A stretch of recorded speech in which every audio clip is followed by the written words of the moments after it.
wrestled with God and I said, no, I'm going to do anything else but be a pastor. And one of the reasons why was because all of the pastors I know complained about being a pastor.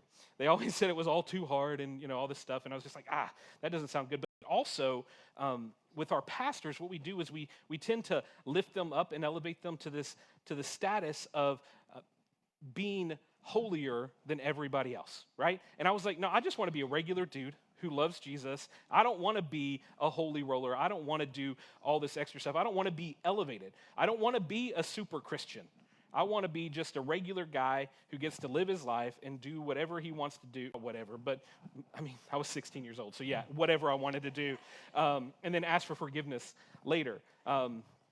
That type of holy living, that type of living that God has for pastors, they're for them and not for us. And this is really the mindset of many of the American Christians, right? We just want to live our lives and then sprinkle a little bit of Jesus glitter to make sure that everybody knows that we're Christian, but we don't really want to be transformed by the power of the gospel.